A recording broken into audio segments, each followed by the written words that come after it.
2000년 전에 태어난 여러분들은 음식에 관해서는 비교적 풍요의 시대에 살았습니다. 불과 50년 전만 해도 육류는 특별한 날에 상에 오를 수 있었지만 지금은 돼지고기, 소고기, 닭고기 등을 섭취하는 게 거의 어렵지 않게 되었죠.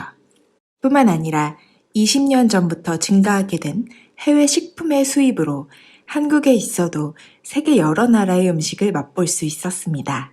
그러나 이런 식량의 풍요로움이 영원히 지속되는 것은 아닙니다. 가장 큰 이유는 인구의 증가 때문인데요. 대한민국은 실질적으로 인구가 감소하게 된다고 하지만 전 세계적인 추세로는 인구의 속도는 전례 없이 빠르게 증가하고 있습니다. 유엔 식량농업기구에 따르면 2050년경에 지구의 인구는 약 90억 명이 될 것으로 보고 있고, 그로 인해 지금보다 식량 수요가 2배에서 3배 정도 증가할 것이라고 예견했습니다. 식량 생산의 한계 때문에 여러 가지 식품들을 대안으로 개발하고 있는데요. 그중 비교적 실현 가능성이 높은 식품들은 무엇이 있을까요? 첫 번째로 인공고기입니다.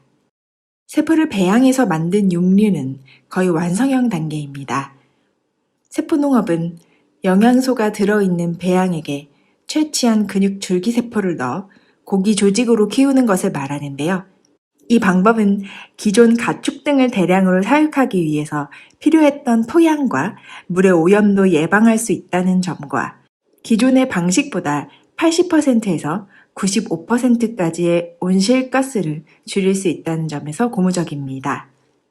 소고기, 닭고기, 생선, 새우, 푸아그라 등 다양한 식품을 개발 중에 있는데요. 대량 생산이 가능하다는 점에서 비용이 현저히 낮아질 예정이고 때문에 대체 식품으로 가장 널리 보급되지 않을까 싶은 음식입니다. 두 번째는 곤충입니다. 곤충으로 만든 음식하면 사실 설국열차의 양갱이 생각날 수밖에 없는데요. 가장 널리 쓰이게 될 형태는 분말로 만든 음식입니다. 귀뚜라미, 메뚜기 등이 가장 각광받고 있습니다. 각각 100g씩 섭취했을 때 귀뚜라미를 통해서는 13g의 단백질을, 메뚜기를 통해서는 21g의 단백질을 섭취할 수 있습니다. 단백질 함유량은 소고기와 비슷하고 돼지고기에 비해서는 상당히 높은 수준이죠. 또한 밀집된 환경에서 키울 수 있어서 좁은 공간에서도 대량 생산이 가능하다는 점이 큰 장점입니다. 귀뚜라미 가루로 만든 에너지바나 기타 가공식품 혹은 핀란드에서는 밀가루와 섞어서 빵으로도 만드는 등의 다양한 시도를 꾀하고 있는 중입니다. 단백질 가루라면 운동인들의 프로틴에도 들어갈 날이 올까요? 세 번째는 알약입니다. 이 예측은 지난 과거로부터 우리의 식생활의 변화를 보았을 때 충분히 예상 가능한 식품 중 하나입니다. 과거의 원시인들은 하루에 8끼를 먹었죠.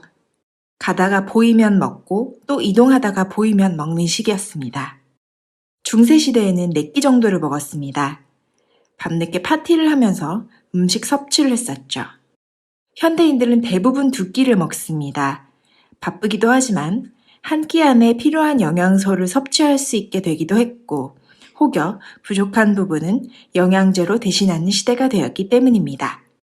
미래에는 많은 사람들이 하루에 한 끼 정도만 먹고 알약으로 식사를 대체하게 될 것이라고 보고 있습니다. 어떠세요? 미래에 식량 대란이 오기 전에 미리 맛있는 것을 많이 먹어둬야겠다는 생각이 드네요. 아직까지 걱정 없이 먹고 있는 우리 세대는 한편으로는 복받은 세대라는 생각이 들기도 합니다. 그럼 다음 시간에 봬요.